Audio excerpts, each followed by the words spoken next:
My name is Joe Cortez. I work with the traffic enforcement section of the Scottsdale Police Department, and we're out here today at the technology fair for all the city departments.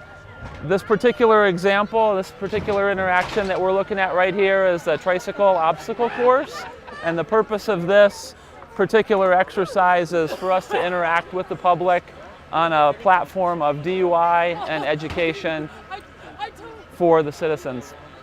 What you're watching right now is an adult who is taking the test with the fatal vision goggles, and I brought a pair of these to look at. We have different levels of the DUI goggles or the fatal vision goggles, and they vary from very mild levels of impairment to up to about a 0.25. The legal limit for intoxication is 0.08 by state statute, so we kind of cover both sides of that. The point really isn't the level of impairment, the point is the perceptual distortion that you experience by being impaired. One of the first things to go in impairment is judgment. We can't test for that or display that, but by going through and having a conversation and being able to interact with people with the perceptual distortion, it's a good baseline experience to be able to test how your abilities are diminished as your level of impairment goes up.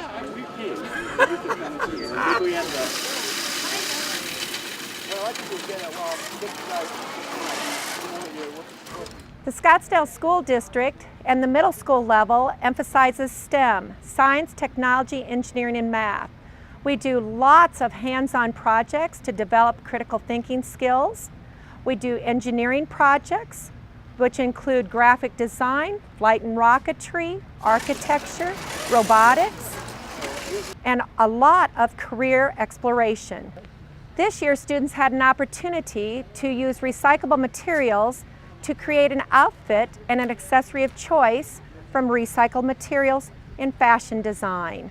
Students made jewelry from pop tabs and other recyclable materials such as used beads and safety pins. Behind me is my project of choice for STEM lab, and what it is I call it a Flintstone Trike, and it was constructed because of the need of obese children not damaging their feet while running. And the concept was to have something that takes the weight off of your feet while running, while still giving you the exercise that you need to lose weight. The design is an arch that allows you to sit underneath on a strap and then makes you almost weightless. And then you're able to run, and then after gaining enough speed, you're able to steer with the front tire. One of the main ideas for constructing this was also for autism. For example, my cousin, who has a severe autism, cannot walk properly and doesn't feel safe while riding a bike. So I designed this to help him feel comfortable while still getting exercise.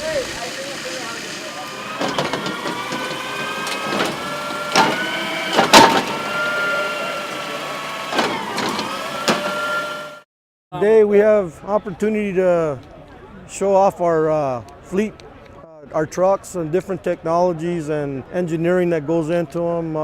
We're starting to convert all our vehicles to CNG. It's a greener burning fuel. It saves us fuel costs.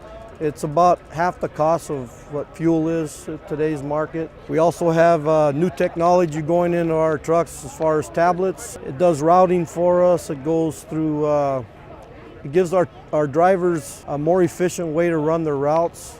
Gives us real-time information to our staff in the office. It's going to make us all around more efficient. Everything else before was manually inputted or data input.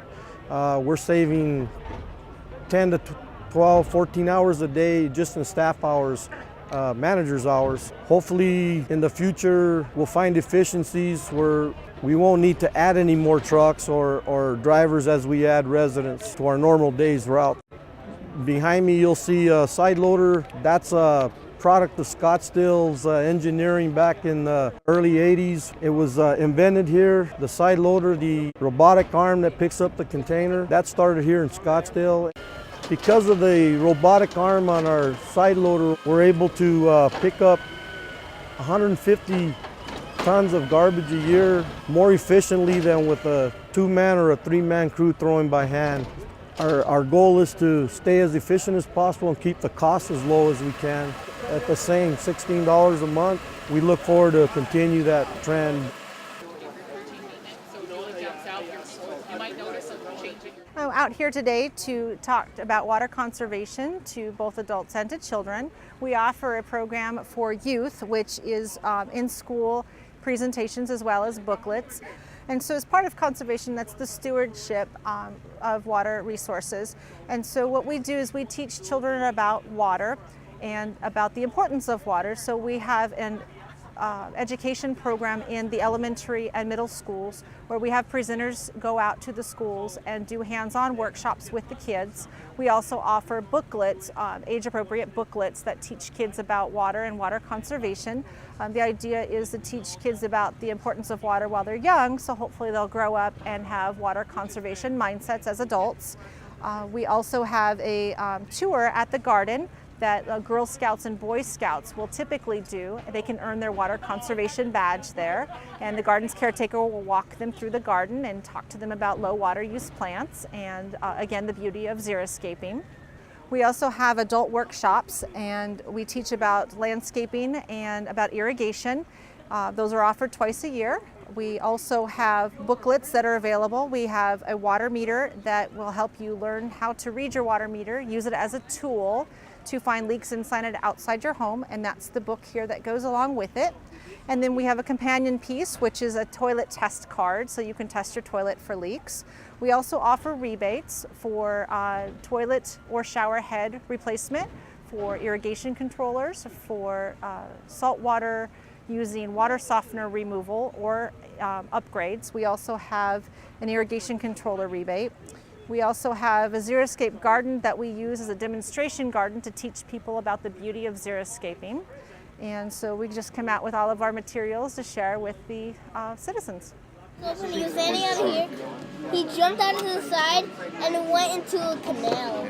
Hi, my name's Jennifer Haratsky, and I'm here at the Gadgets, STEAM, and Science at the City Festival. Today we're talking about roundabouts, which have improved traffic operations and improved safety. The improved safety comes largely from the fact that you can't have right-angle collisions at a roundabout because there are no crossing maneuvers. And it's also due to the fact that there's slower speeds at the intersection. And so what we've seen is that there's actually a reduction of fatalities by 90% and injury collisions by 76%. So they're also safer for pedestrians because they provide for crossing one lane of traffic at a time, and speeds are slower at the roundabout. So we're excited to talk about them and to see more of them in Scottsdale.